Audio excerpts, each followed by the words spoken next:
That's what happens. These things look good. Like the day we buy them, they look great, and then after that, parts go like missing. So I don't know where everything is, but that'll still help you.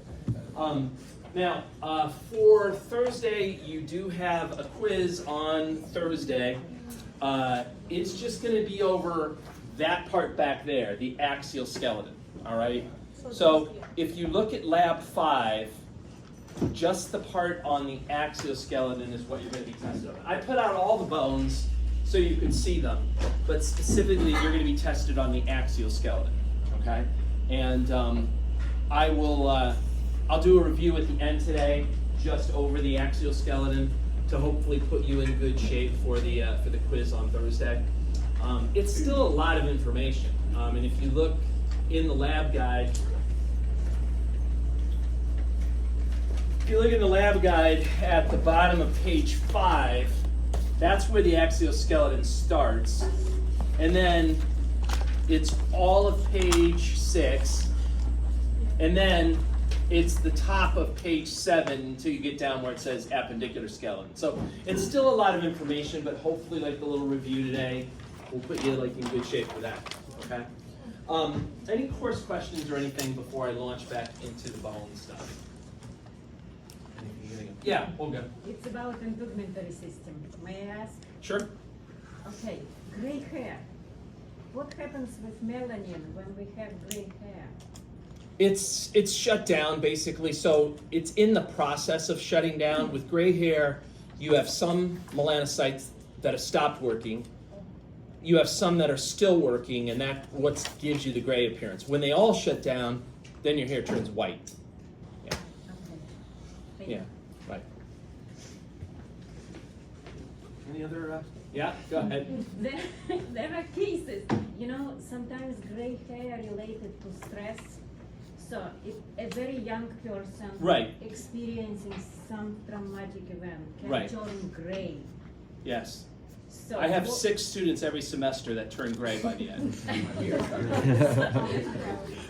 No, yeah, I know, I'm aware of that. It's a local shutting down. So these people still can get tan, right? So the skin is still able to produce it. So that means It's just in that spot, yeah. I don't know I have heard of that. I don't know exactly what's causing that to happen. If it's, you do have a hormone called melanocyte stimulating hormone that comes from the anterior pituitary. I don't know if there's any link at all with like psychological stress and then that influence. I don't know what's causing it, but yes. it might be. Yeah. Okay, thank you. What? Just a Yeah, quick Jess. clarification. I know obviously you said to kind of memorize the bones. Are we also going to be expected to know some of these like fontanelles, arteries, paranasal sinuses and whatnot, like the medial and Everything. good to know. Yeah. Yeah, that's what I said. It's still a lot of information, yeah. It's a lot of stuff. And it goes all the way to the other side. It does go all the way to the other side, yeah. Hey, listen, I mean, at least you don't need to know the appendicular too. That's all I can say. I know that doesn't seem like much of a consolation, but It's a consolation. it helps a little bit. Any other course questions before I get started on this? Okay. I mean, here's the thing. I don't think this information is that tough, to understand. If it's just there's a lot of weird names, and if you've never heard these bones before, that can be weird. It's a very visual chapter. It's all really about anatomy. There's no like hardcore physiology that's hard to understand. It's just cramming all these names sort of into your head. Actually, I should mention that. Hold on a second. Where's my? I'm almost losing my markers. There it is. I just want to mention something about the next lecture exam. So the next lecture exam isn't until the 24th, which is still a long ways off. But I wanted to mention it now. If you looked, and hopefully I'm not ruining anyone's day, but if you look, there's actually 7 chapters on the next lecture exam. Mm-hmm. So 5, 6, 7, 8, 9, 10, and 11. They're all That's why it's on the 24th. they're all on the next lecture exam. All right. Now, if you want to think about it in terms of topics, it's basically 3 topics. It's skin, it's bones, and it's muscle. Right. This is the skin. These are all actually I could do this, hold on. This is skin, right? These are the bones, and then this is muscle. Okay? So yeah, there's a lot that's going to be on this. Now, it's still just 100 questions, so it's the same number of questions as the first lecture exam. One thing I wanted to tell you was, although it is a lot of chapters, and there is going to be questions from those chapters.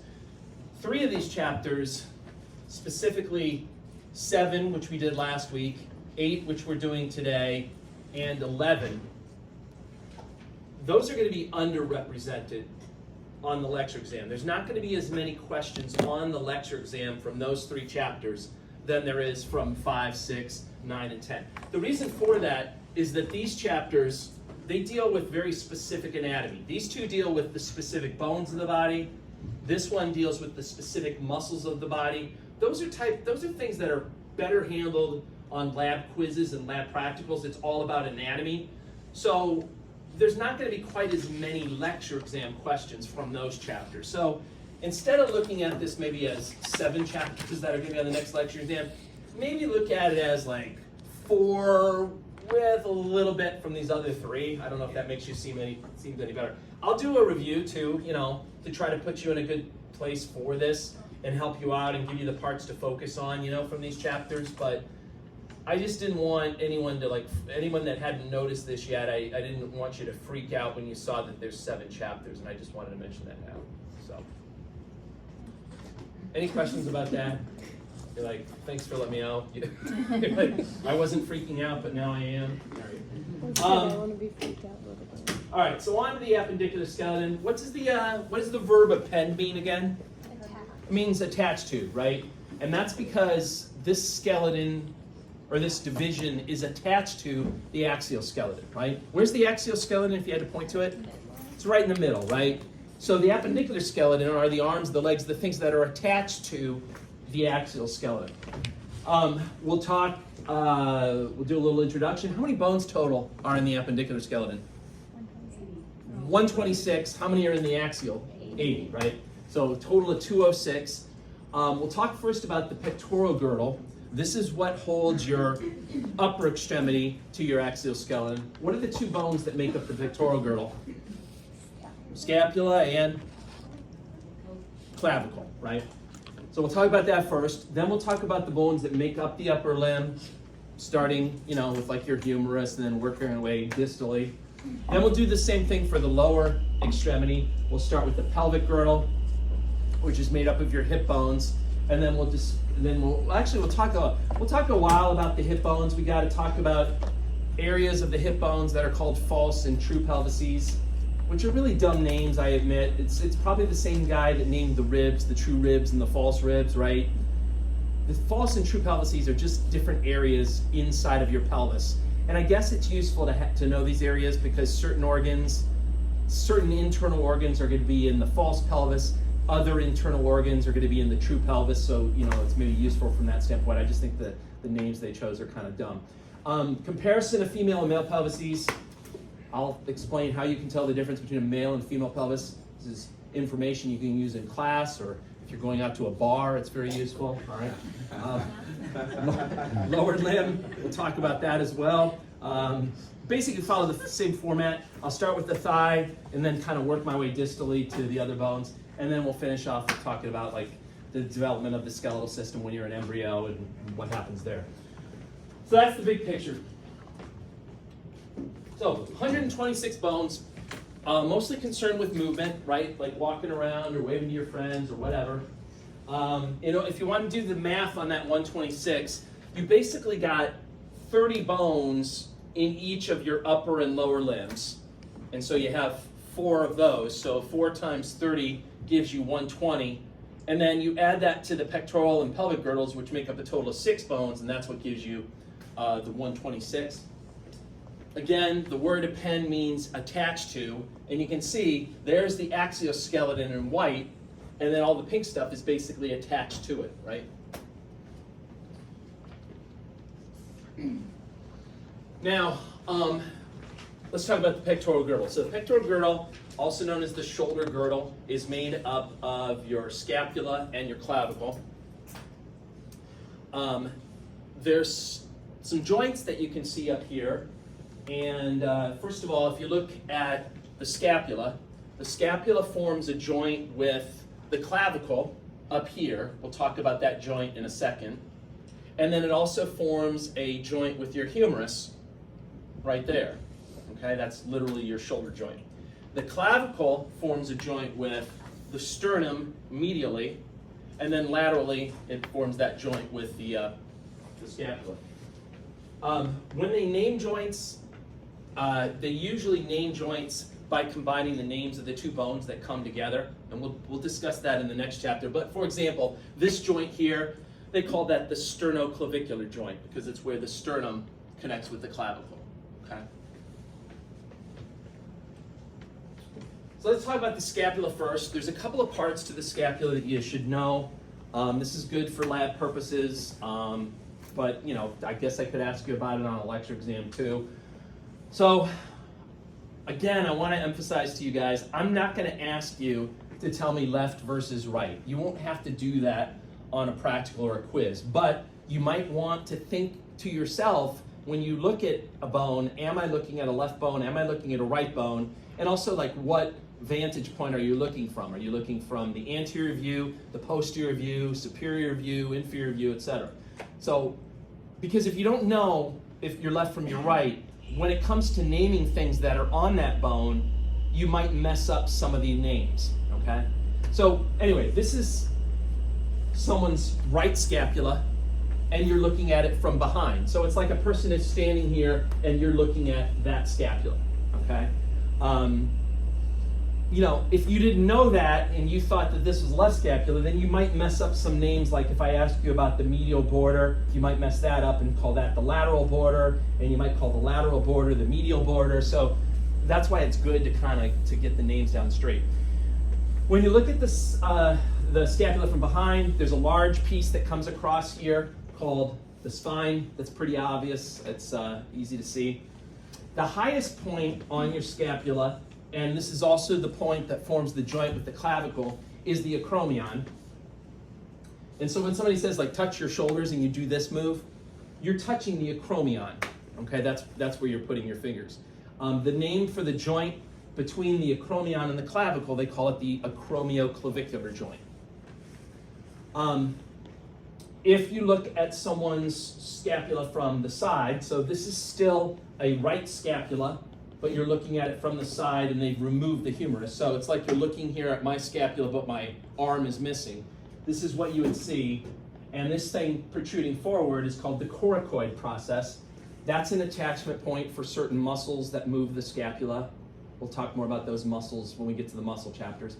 And then finally, the other thing you can see on this view is the glenoid cavity. The glenoid cavity is the concave surface that the head of the humerus fits into to form your shoulder joint. And so the technical name of the shoulder joint is the glenohumeral joint because it's formed between the glenoid cavity and the humerus. Okay. One thing I want to mention about this is notice that this is a pretty shallow cavity. Okay. What other joint in the body is similar to your shoulder joint? Your hip. The hip joint is similar to your shoulder joint. They're both, we'll get into this later, they're both called ball and socket type of joints. But the cavity that holds the head of your femur into place at your hip, it's a much deeper cavity and it surrounds the head of the humerus completely. So it leads to a much more stable joint at your hip. Whereas this is not, your shoulder joint is not a stable joint at all because this surface is shallow and it doesn't completely surround the head of the humerus. Why would you want that? Anyone know why you'd want that? Exactly, you get more range of motion. By having less surface area touching, it gives you tremendous range of motion at your shoulder joint. But the trade-off is it's less stable than like your hip joint is, okay? We'll get more into that kind of stuff later, but I just wanted to mention that now since that was a good picture of the glenoid cavity. The clavicle is the other bone that makes up the pectoral girdle. So in this view, this is someone's right clavicle. and they're looking at it from above. They're looking down on it. So it sort of looks like this lazy S shape. This end is the end that forms the joint with the sternum. So that would be the sternoclavicular joint. This is the end that forms the joint with the acromion of the scapula. So that would form the acromioclavicular joint. So that's what's going on there. How do they figure out what name goes first when naming the joints? Well, that's a good question. A lot of times they'll go proximal, or like whatever's closer to the midline. Okay. Yeah. I think they typically use that rule. Sometimes not necessarily, but that's usually the rule. That then brings us to the upper limb, and we'll start with the arm, and then we'll talk about the forearm, and then we'll talk about the hand. So in the arm, it's pretty simple. You just got one bone there, the humerus. Notice you've got the head of the humerus fitting into that glenoid cavity of the scapula. That's again called the glenohumeral joint. Just beyond the head is a little area that's a little bit narrow that they call the neck. And then you've got these two kind of big projections that come off of it. One of the projections is sort of lateral, that's called the greater tubercle. And then one is more anterior, like coming out towards you, and that's called the lesser tubercle. In between those two tubercles, there's a little groove that they call the intertubercular sulcus. So inter means, what does the prefix inter mean? It means between, and then that's between the tubercles, and then what does sulcus mean? Anyone know? Shallow growth. It's like a groove. Yeah, it's like a shallow groove, okay? So you have this little shallow groove in between these two tubercles, and that's actually where the tendon of your biceps muscle runs when it's going to go up to attach to your scapula. The biceps is the main muscle that causes you to flex your elbow joint. If you look at the, I'll just say it before I move on to the next one. If you look at the distal end of your humerus down here, the surface down here, these would be the condyles that actually form the elbow joint. And there's a name for them. They call this part over here the capitulum, and then this part over here the trochlea. So those are the condyles. And then these things, these bumps that are above it, the ones that you can feel when you grab your elbow from the side, those are the epicondyles. So there's a medial epicondyle and a lateral epicondyle. Then you go on to the forearm. The forearm, you got two bones, as you probably know. There's the radius and there's the ulna. The radius is the one that's lateral. So when you're in the anatomical position, the radius is lateral and the ulna is medial. Does anyone have a good memory trick for that? Ulna lines up with the pinky every time. Ulna lines up with the pinky every time? Is that a memory trick, or is that just a statement of fact? This is not a statement. Yes? There is a word, can you please help me with that? I think it's called alliteration. Alliteration? Alliteration. Yeah, where you use, yeah. Yes, so radius would be lateral. Lateral radius. Oh, okay. Ulna would be I mean, there's the medial. you mean the RAL part is matching up with radius? Is that what you mean? R. Yeah, the R. letter R is Only the R part is. RR. RR, okay. And then LL, medial ulna. Ulna medial. Okay, but there is an L up there also. There's two. Okay, then remember R. Remember R, please. I don't have a good memory trick. That's why, yeah, go ahead. The way I remember it is that ulna is shorter, the word is shorter, and the pinky is like smaller than the thumb. Ah, okay. All right, I like where you're going there. That's a good one.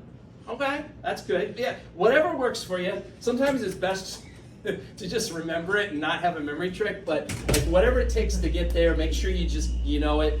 Radius is lateral, ulna is medial. One thing, the other difference about these two bones is how they change their thickness as you go down the length of the bone. The radius starts out pretty small at the elbow, but as it goes towards the wrist, it becomes big. Whereas the ulna starts out big at the elbow, but then as you go distally, it becomes smaller. The pointy part of your elbow that you feel, that's actually something called the olecranon, which is on the posterior part of the ulna. Okay.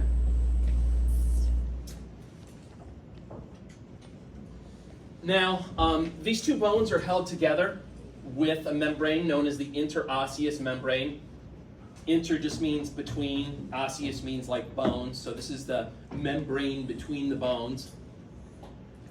Notice that there's a lot of joints going on here that you may not think about. Yes, you have the elbow joint that you think of where you do this move, right?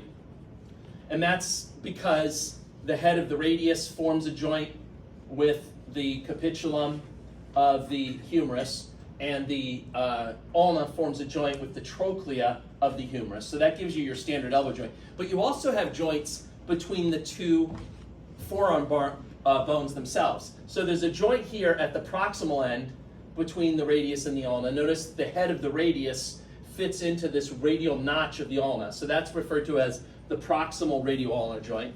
And then likewise, at the distal end, you have the head of the ulna fitting into the ulnar notch of the radius, and that's known as the distal radioulnar joint.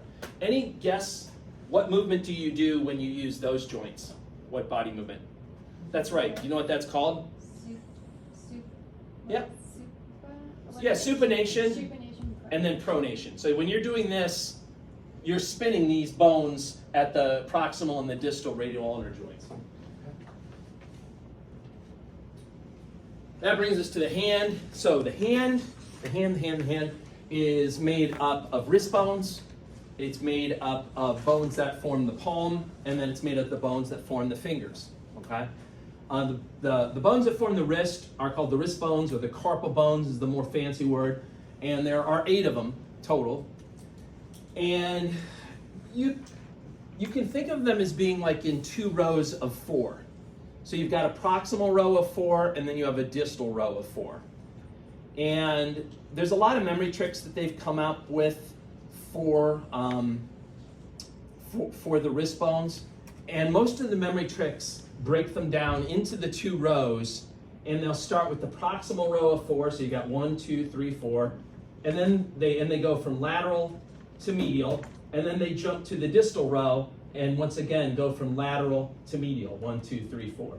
So you can see down here, they've done that for you. So the proximal row is the scaphoid, the lunate, the triquetrum, and then the pisiform.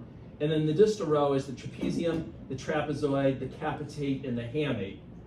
So their memory trick that they published in your textbook is stop letting those people touch the cadaver's hand, okay? And you'll see, like, so stop is scaphoid, letting is lunate, those is triquetrum, people is right, et cetera, et cetera. That's their memory trick that they put in the textbook. Now, they're kind of being wimps. I don't know if they're being woke or what they're being, but that's not the memory trick that for not thousands of years, but for a long time, people in the healthcare profession have learned these bones, and there's been a classic memory trick to learn these wrist bones. And even though it's a little risque, I'm just gonna give you a warning, I would not be doing my job as a teacher if I didn't inform you of this memory trick, because this is so classic. Anyone know the memory trick? No one knows it? You know? Some lovers try positions that they cannot handle. There you go, that's it. Some lovers. This is like, it's not really R, I think it's more like PG-13, right? Yeah. It's not that bad. Try positions that they cannot handle. Okay? It's not that bad. So, scaphoid, lunate, triquetrum, pisiform, trapezium, trapezoid, capitate, hamate. Okay? There. You're welcome. I just did my job. Now I gotta look for HR coming down the hall. They've got cameras in here. I'll be out begging for spare change. All right. Palm of the hand is a little bit nicer in terms of memory because there's no special names for the bones there. They're just called the metacarpal bones. There's 5 of them.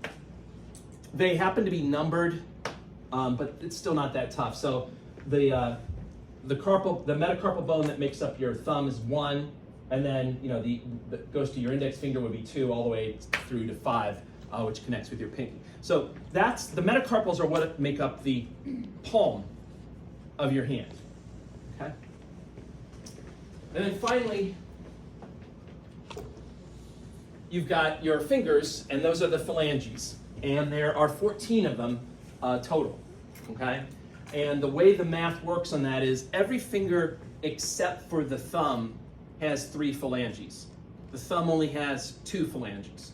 So if you do 4 times 3, that's 12, plus 2 gives you 14 phalanges total. So for most of your fingers, except your thumb, you can talk about a proximal phalanx. Phalanx is the singular form. Proximal phalanx, middle phalanx, or distal phalanx. For the thumb, you'd only talk about a proximal phalanx and then the distal phalanx, right? Now, despite these bones being so small, because of the way that we name joints, it leads to some crazy joint names. These are the tiniest, these are like relatively small joints in your body, but their names are so long, it's just kind of weird. So here's your carpal bones. The joints that you have between the carpal bones and the metacarpals are called the carpo-metacarpal joints, which are right there.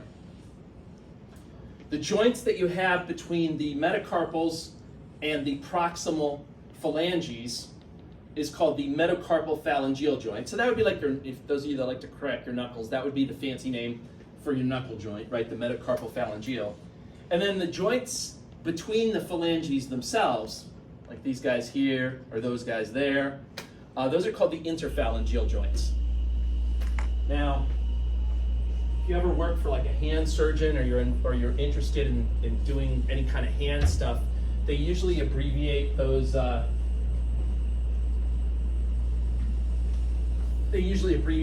joints as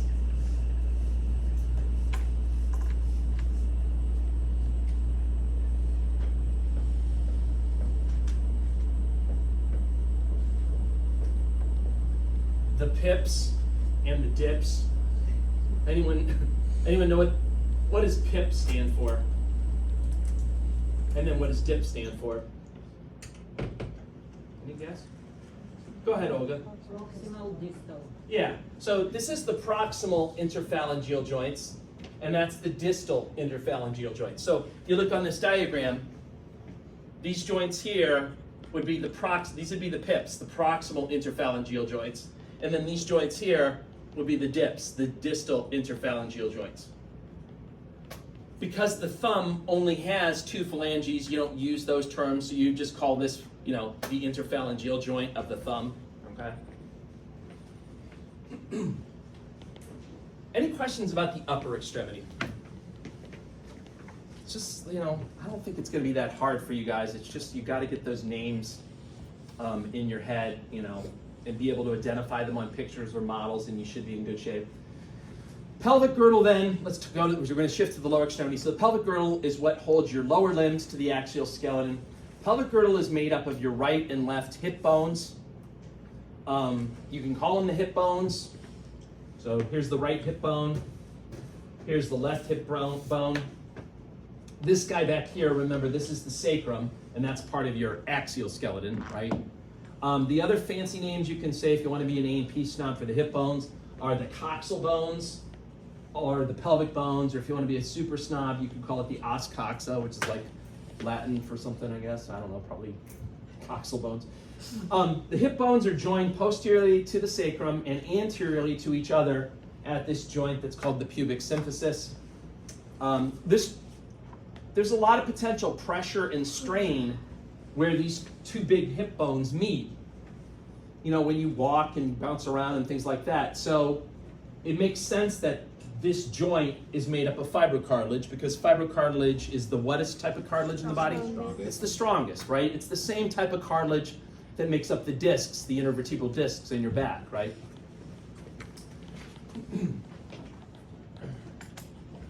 Now, when you're a fetus, each of the hip bones actually is made up of 3 separate bones that then later fuse together. Now, even after they fuse, though, it's good to know those names because they still refer to those areas by their original names when they were separate bones. So this area here of the hip bone is called the ilium.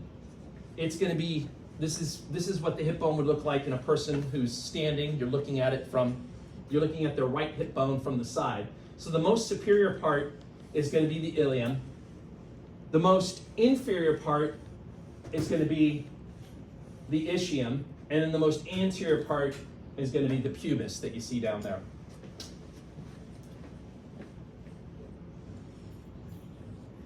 The ilium's the biggest of the three. These things that come off of the ilium, those are called the wings, or the superior ala. Down here, the ilium, as well as the ischium and the pubis, they come together to form that acetabulum. That's the socket for the head of the femur. And you can see it better on this view. So there's the acetabulum there. That's a much deeper socket than what you had up here with the glenoid cavity on the scapula. All right, and again, this is why your hip is more stable than your shoulder is. And it's also, it makes sense because it's weight bearing, right? You're not, unless you're a weirdo and walking around like on your hands or whatever, you're not putting weight on your shoulder joint. So you can have the trade-off. You want your shoulder joint to be more flexible so you can do more stuff at the shoulder joint. You don't need as much stability there, but here you want it to be stable. Another key thing, there's a lot of parts actually, and you can see them in your lab guide, but there's a lot of parts to the ilium that you should know. For example, this edge here across the top, that's called the iliac crest. And then there's a variety of bumps that are on the ilium, like there's a bump here, a bump here, bump there, bump there. There's also 2 bumps in the back. Like, for example, this point here is called the anterior superior iliac spine. This is the anterior inferior iliac spine. And then behind, you can't see it, there's a posterior superior iliac spine and a posterior inferior iliac spine. Again, you'll see this stuff in lab. I just wanted to point that out to you right now. Yeah, Ryan? We're not gonna, on our lecture exams, are we gonna see any of those pictures? No, there won't be any pictures on the lecture exams. Like, again, when I do the review, I'll try to guide you in the right direction, but you won't have to identify anything on the lecture exam. Okay. Yeah. Another famous thing about the ilium is on the back part, there's something called the greater sciatic notch. This is the spot where the largest or the longest nerve in your body, the sciatic nerve, runs. Kind of runs down the back of your back and then down your butt and then down the back of your leg.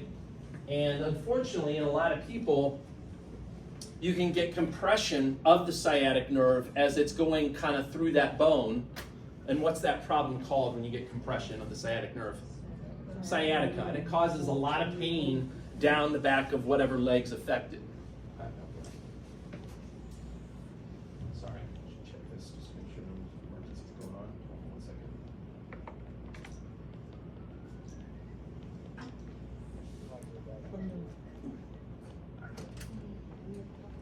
Okay. The ischium is the most inferior and posterior part. The most famous thing about the ischium is this kind of roughened area at the bottom of the ischium called the ischial tuberosity. It's famous because that's essentially what you put your weight on when you're sitting. Okay, it's the most inferior part. And then the pubis is the most inferior and anterior part. It has these little branches that come off of it that they call the superior rami, and then branches that go down here that they call the inferior rami. By the way, you're going to see the word rami and ramus a couple of times in A&P. It's a fancy word meaning branch. And rami is the plural form, and then ramus is the singular form. Okay, it just means branch. The other thing that those rami do is they help to form these big holes here. These are the biggest foramen in the body. I think I mentioned that to you last week. These are called the obturator foramen, the largest foramen in the body. Most famous foramen is probably, what's the one that's in the back of your skull? That's the foramen magnum, right? That's the most famous one. But this is actually the largest. These 2 guys are the largest foramen. Interestingly enough, even though they're big like that, there's not a lot of big stuff that's passing through there, because in a living human, there's actually a membrane that kind of covers this off. So it's not quite as open as it looks in reality because of a membrane that covers it. That then brings us to the topic of the false and the true pelvis. And actually, let me go and snag one of these pelvis models, things back here to kind of show you this.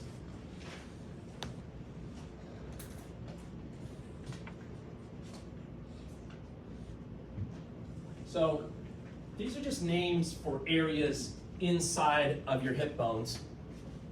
And these names are based on this line called the pelvic brim. The pelvic brim is this line that kind of forms this opening into your pelvis. It's sort of oval or roundish shaped. That's the pelvic brim. The other name for the pelvic brim you should probably be aware of, they sometimes call it the pelvic inlet, I-N-L-E-T. And this is the marker for these two different areas. If you're superior to the pelvic brim, like if you drew an imaginary plane across that pelvic brim, if you're superior to it, you're in the area that's called the false pelvis. So on my model here it is. This would be the pelvic brim going around here. And so picture an imaginary plane kind of coming across here. Anything that's up in this area is false pelvis. And then anything that's below that plane, in other words, down inside here, that would be the true pelvis down in there. Okay? And certain organs are going to be in each of these things. So in the false pelvis, you'll have like your lower intestines. You'll have the superior part of your bladder, when it's full, will probably go up as high as the false pelvis. The uterus, the fallopian tubes in women, they would be in the false pelvis. Versus the true pelvis is going to have things like the rectum. Most of the bladder is going to be in the true pelvis. In a woman, the vagina and the cervix would be in the true pelvis. In a man, the prostate would be in the true pelvis. Okay? This is a sideways view of your hips with basically they just did a mid-sagittal section. They cut straight through so that you could see from the side the false and the true pelvis. This line here, again, that would be the plane of the pelvic brim, or you could call it the pelvic inlet, whichever name works. And again, if you're sort of superior and anterior to it in this region, it'd be false pelvis. If you're inferior and kind of posterior to it, you'd be inside the true pelvis. Now, I mentioned that this is called the pelvic inlet. They also have something called the pelvic outlet. The pelvic outlet is formed by drawing a line from the tip of the coccyx, your tailbone, over to the pubic symphysis. So you've got an inlet and you've got an outlet. And basically, if you connect the two of them together, they were able to create another name for you to memorize called the pelvic axis. The pelvic axis is important because that's what the baby has to pass through, assuming you do a vaginal delivery and don't do a C-section, right? So basically, you know, the baby's head is going to come down. First it has to pass through the pelvic inlet, then it's got to continue on and pass through the pelvic axis, and then eventually go through the pelvic outlet.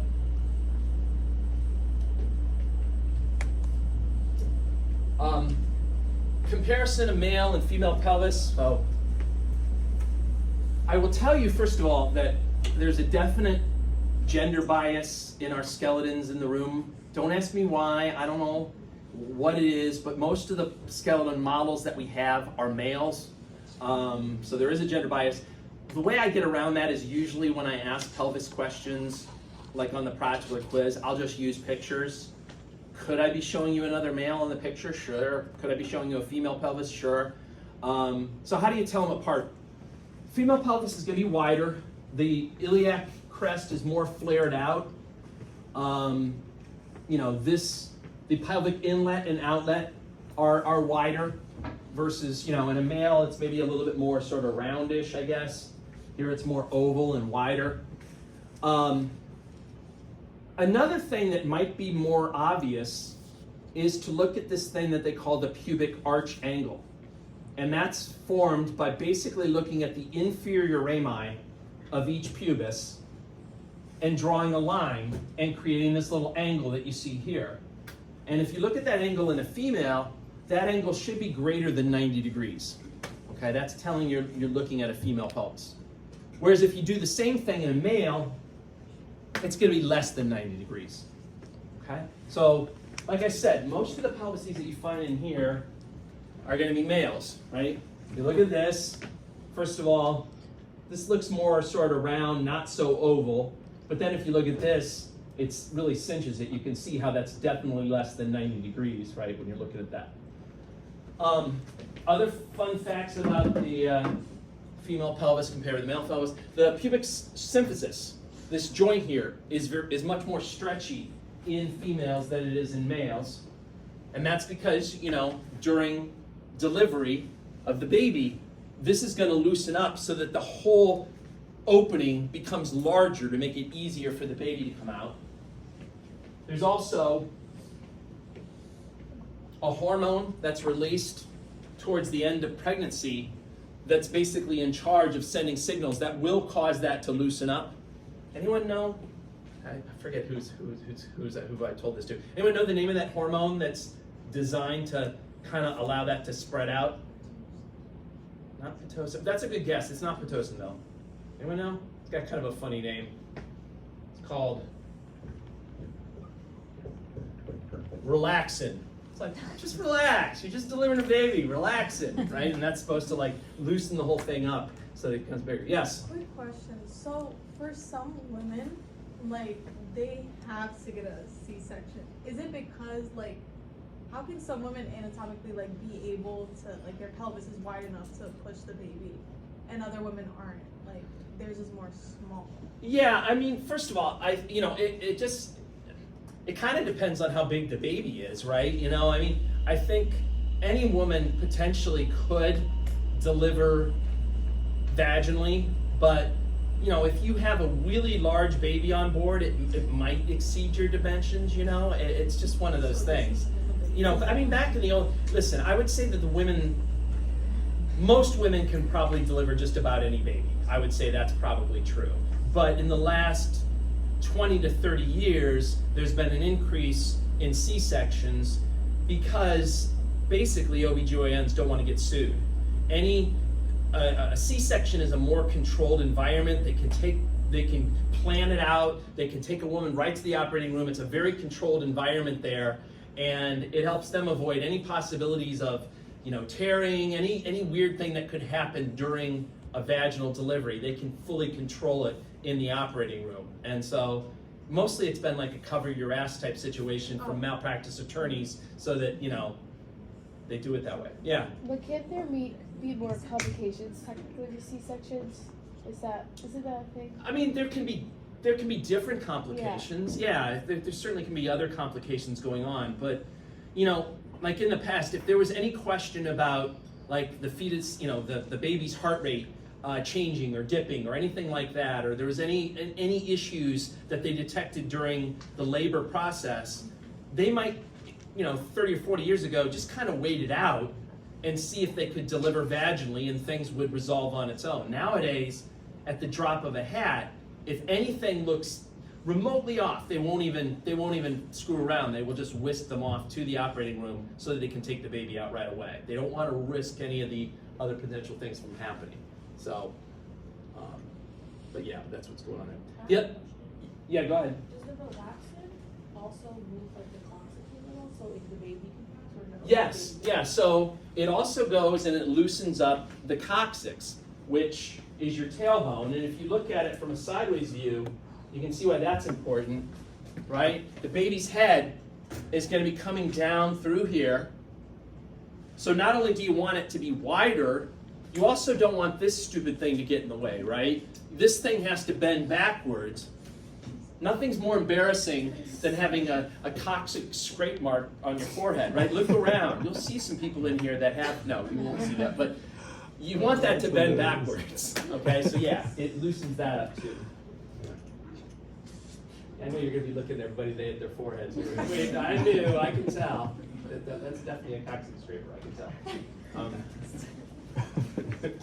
All right, lower limb, other stuff. The femur, longest, heaviest, strongest bone in the body. Not that it's braggy or anything, but fine. It's got that claim to fame. The head of the femur fits into the acetabulum, forms the hip joint. Just past the head of the femur is the neck of the femur, and that's a common site for a fracture. And I'll discuss that, and I'll show you that in a second, because there's something kind of weird about that I just wanted to mention. Distally, the medial and lateral femoral condyles form a joint with the tibia to make your knee joint, in the same way that the condyles of the humerus form joints with with your radius and ulna to form the elbow joint.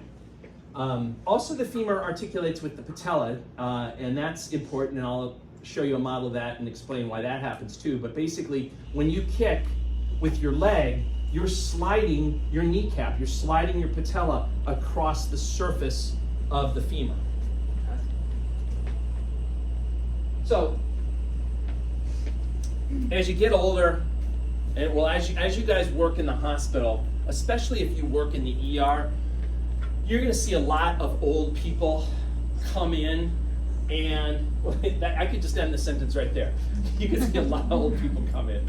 End of sentence. But you can see a lot of old people come in, and I don't know.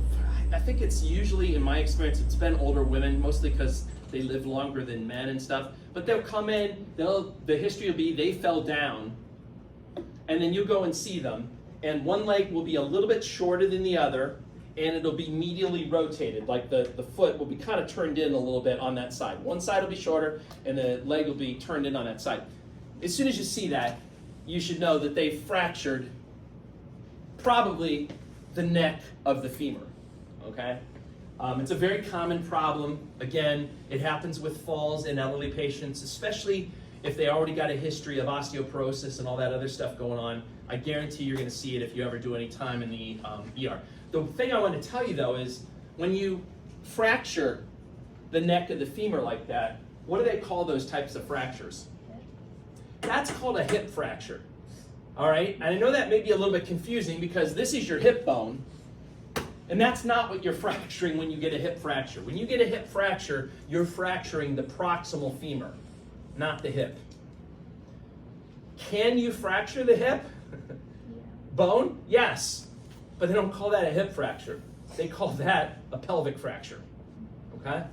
I know it's confusing, but I just wanted to tell you that. If you ever hear hip fracture, don't think hip bone, think proximal femur, all right? Two big things that come off of the proximal end of the femur are the trochanters. We discussed those, I think, in chapter 6 maybe. On the posterior surface of the femur, there's something called the gluteal tuberosity and the linea aspera. Those are attachment points for various thigh muscles. At the very end of the femur, you're going to have the condyles. Notice there's a medial condyle, the lateral condyle. That's what actually forms your knee joint. That's what's going to connect with the surface of your tibia. But just like you had with your elbow, above the condyles, you have these epicondyles, a medial and a lateral epicondyle. And those are going to be attachment points for some of the famous ligaments that make up your knee. The MCL, which you may have heard of, the medial collateral ligament, that attaches to the medial epicondyle and then goes down and attaches to your tibia. And then the LCL, it attaches to the lateral epicondyle, and then it goes down and attaches to the fibula, okay? The most famous ligament in the knee, the ACL, we'll talk, that doesn't attach to those points. We'll talk about that later, though. Patella, largest and the only named sesamoid bone in the body. Anyone remember where else in your body you had sesamoid bones? What were you going to say, Laura? Yeah, you do. Most people also have little tiny sesamoid bones in the tendons that are at the base of their thumb. So little teensy tiny ones like right about here and here. And then also in your big toe. There's little tiny ones that are in the tendons there. Whenever you have a sesamoid bone, it's going to be inside of a tendon. And the purpose of the sesamoid bone and of the patella is to create a better angle for the quadriceps tendon to attach to your tibia so that the quad muscle doesn't have to work as hard when it causes you to kick, right? So if you look at, did I put it back there? Here's a model of the knee. And notice this is the quadriceps tendon here. This would be attached to your quadricep muscle in your thigh. And then it goes down and it fully encases the patella. If you turn it around, you can see the patella, which is basically that view that they're showing you up there. This patella, when you kick with your knee, is going to slide across the surface of the femur. So just like this, you look at it from the side, it's sliding and it's causing you to kick, okay? What it does is notice that there is some thickness, the patella is actually kind of thick, and that thickness allows the tendon to be lifted off of the knee joint so that the tendon is coming in at more of an angle when it attaches to the tibia. Versus if you didn't have the patella, it'd be like a flat sort of connection, and because of like engineering principles, the quad muscle would have to work a lot harder if you had it coming in as a straight attachment versus coming in at slight an angle. So it makes it easier on the quad, basically.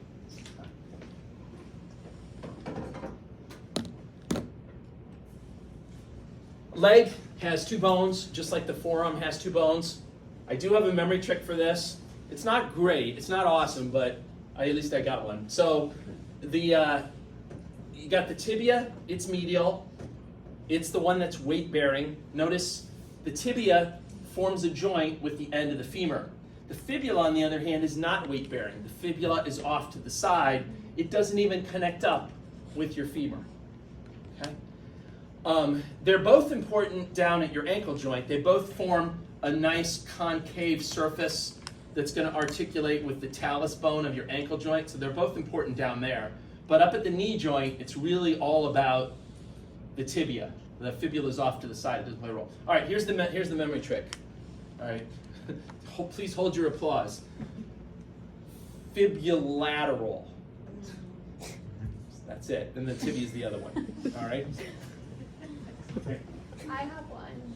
Okay. Fibula, like a little fib, like because it's little bones. Uh-huh. You tell a little fib. Okay. All right. That's good. All right. I like it. That's pretty good. Any other ones? Well, yeah, go ahead, Olga. Are you going to say something different? Question, I do Yes. have a question about patella. Uh-huh. That sesame bone. On the picture, it looks like it's covered by hyaline cartilage. Yeah, it would have. That's right. It would have some cartilage there to create a little fine layer to create a smooth surface. But it's inside the tendon anyway.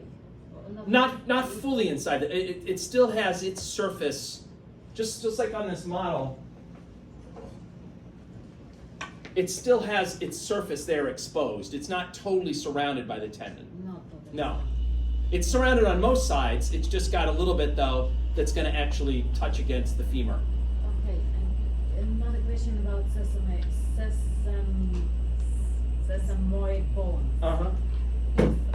If a child has a sesamoid bones in the hand, can the bone potentially disappear? It's still a child. Can osteoclast do?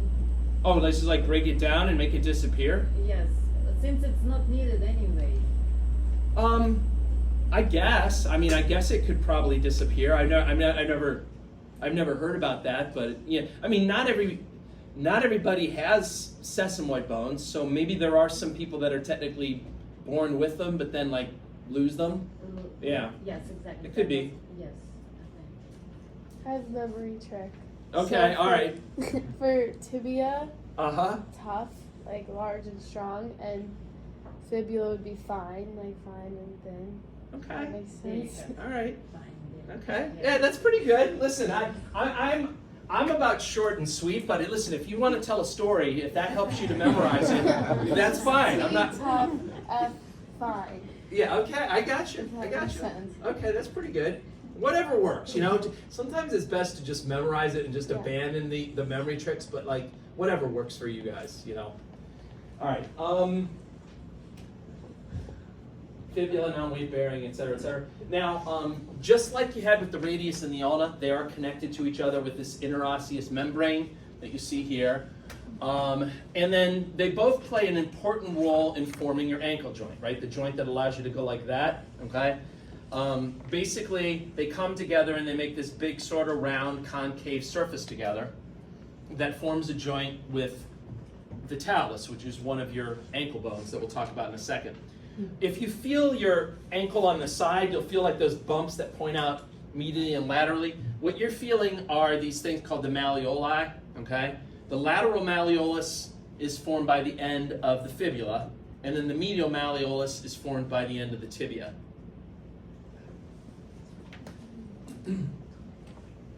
All right, that then brings us to the ankle bones, or to the foot. The foot is going to follow the same format that you had with your hand. Okay. However, there is one important difference between the two of them. With your foot, you only have 7 ankle bones, versus with your hand, how many wrist bones did you have? 8. So 7 ankle bones, but 8 wrist bones. Now I've got a little puzzle for you. Here's the puzzle. At the beginning of this lecture, I said that in each of your extremities, you have 30 bones. Every extremity has 30 bones in it. How can you have the same number in like your leg as in your arm if you have 7 ankle bones, but you have 8 wrist bones? You know this, old guy. I don't want to get to the calling you yet. How come? What explains the difference? Or why do you, what's that? The patella. There you go, right? It's the patella. You got the kneecap here. You don't have a elbow cap, right? That'd just be weird, right? So it's all about the fact that you got the patella, and therefore you can have less ankle bones than you have wrist bones. All right, maybe that wasn't a huge puzzle, but you know what? That was a mini puzzle. Not that I'm diminishing your accomplishment. I'm just saying. All right. Largest and strongest is your heel bone. That's the calcaneus. That's what you're putting your weight on. The talus is the bone that forms the joint with the distal end of the tibia and the fibula. And then you got all these other crazy bones with crazy names like the cuboid, the navicular, the 3rd, 2nd, and 1st cuneiform. It doesn't really organize itself into 2 nice, neat rows of 4 the way that your wrist bones did. You just kind of, figure out a way to memorize it. Your textbook tried to come up. I don't have any dirty one. I don't know. Lauren, you knew this one. Do you know a dirty one for this one? Yeah. Or you're not that you're willing to share. Okay, so this is the one they came up with. Tall centers never take shots from corners, which I guess is like a basketball Outdated. advice. What? It's outdated. Yeah, it's definitely outdated. Yeah, it's definitely outdated, right? I mean, they're taking shots all over the place, right? So I don't know. Whatever works, come up with your own. Usually, the dirtier, the better. You'll remember it longer, right? How did you learn? Shit, we gotta memorize Go that. back. I don't know. I don't think I came up with a memory trick. I just sucked it up. I just did it, in a very manly way. No memory trick. I just did it.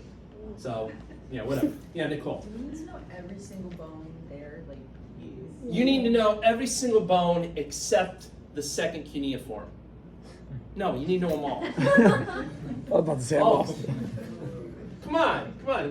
You guys are advanced now. We're way beyond chapter 1. You need to know everything now. Like halfway through. Yeah, we're practically done with this class. Practically over. All right. Like the palm of the hand, the sole of the foot has 5 bones. Just be careful that if I'm pointing to these bones here, you call them metatarsals, and if I'm pointing the bones in here, you call them metacarpals, right? Just make sure you get that straight. You'll be okay. They're numbered the same way, like 1, 2, 3, 4, and 5.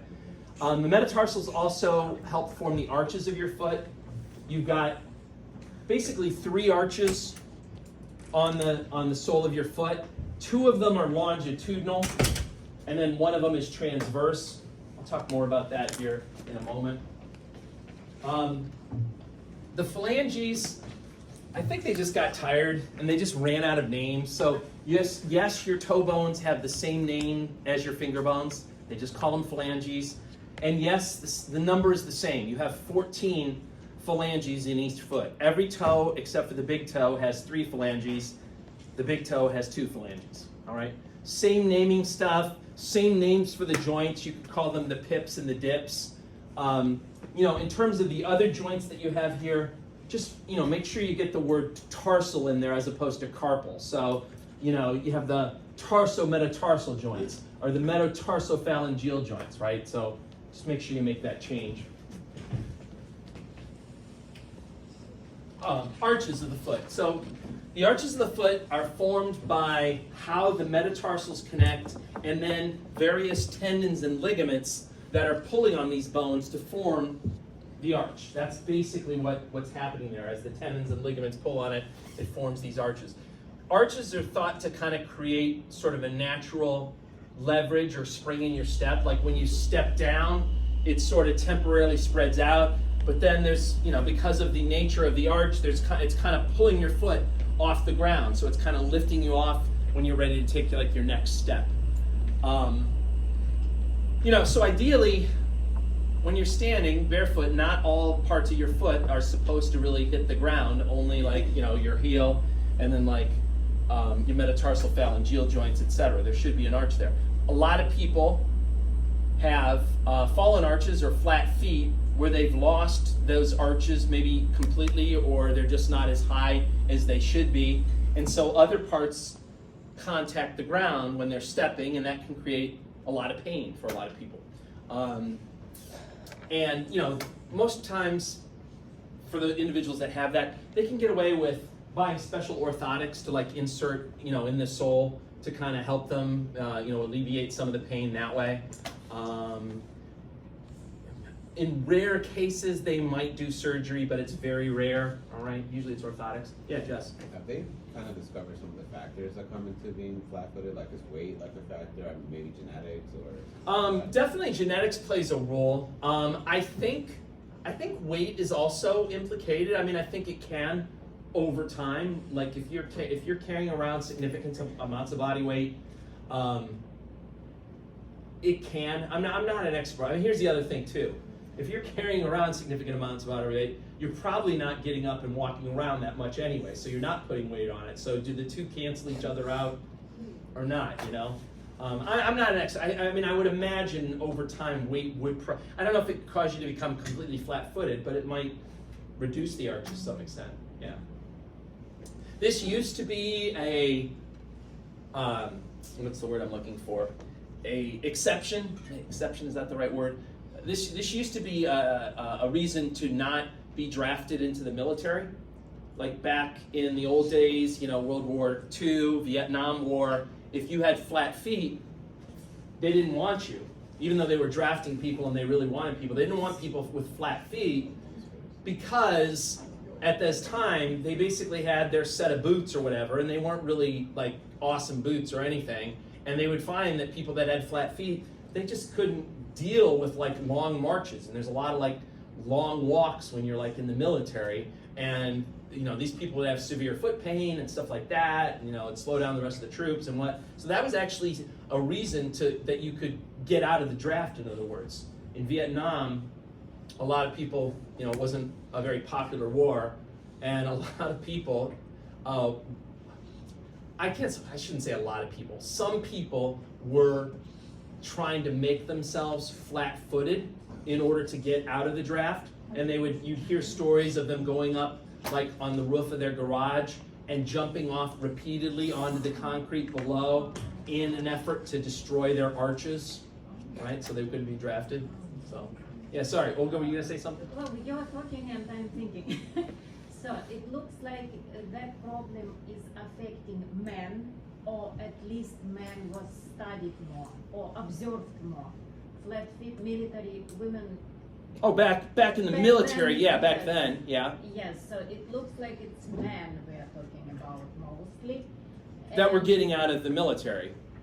Yeah. Yeah, that's true. Yeah. Yeah, So, and yes, I do think it's genetic yeah, because young men are drafted. It's like age 18 mm-hmm, and up, right? yep. Yep. So Yeah, no, it's genetic. usually something that's I mean, you have it from birth, or it's usually pretty Yes. apparent early on. Yeah. And it might be some connective tissue issues. It could be right. It could be issues with like the tendons and ligaments and how they're pulling. Like if they're not pulling enough, that could cause it to kind of be So flat. It's not much of the weight, more like the structure and the. Well, because I think there could be a difference between sort of congenital flat-footedness, right, versus acquired flat-footedness that might be related to like carrying around too much weight, right? So you could have people that are born with it, but then you also might have people that develop it simply because, What do you if you're- mean carrying too much weight? Then go I mean, to I the know, I don't want anybody to go home tonight. I mean, man, Dr. Brown said I got to lose some weight. I'm gonna get flat feet. I mean, The you know, only weight I'm carrying it's me. yeah, The only weight is going on my feet, it's me. it's me, And yeah, we- and but we're talking me, about but young- you being whatever you are now versus you being 400 pounds, that's different. But again, we are talking about young men. Young Yeah, if we're talking about the military thing, Yes. Yeah. Like teenagers, basically. yeah, I agree with that. What Nothing. weight? Yeah, I'm not. I was just talking. I was just telling you a story about the war. I mean, you know, yeah, but it could happen. You can also get flat feet later on. Fitted men, What's that? young, fitted. With Yeah. Feet. Uh-huh. Fitted, I mean. In shape. In shape, Yeah. exactly. Yeah, they could get it too. Yeah. All right.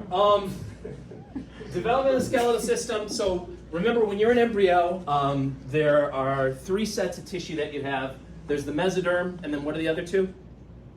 Ectoderm and endoderm. So you got those 3 sets of tissue. The key thing with your bones, mesoderm, mesoderm, mesoderm. Think mesoderm. Most of your bones come from that layer. The only exception is the bones of your face. They come from the ectoderm. But all the other bones, they're coming from the mesoderm.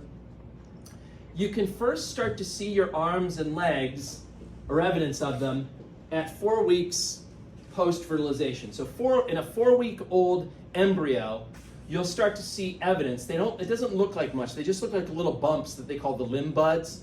And the upper limb buds appear first, and then about 2 days later, the lower limb buds appear.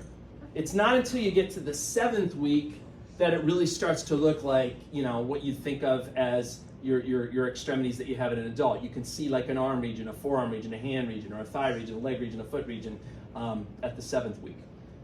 Now, at the 12th week is when the bone building centers show up. Okay, remember, most of the bones in your body start off being made of cartilage, and you got to gradually replace it with bone tissue. So during the 12th week, in the diaphysis, in the middle, in the shaft of each of the long bones, these primary ossification centers show up, and they gradually start to replace the cartilage there with actual bone tissue.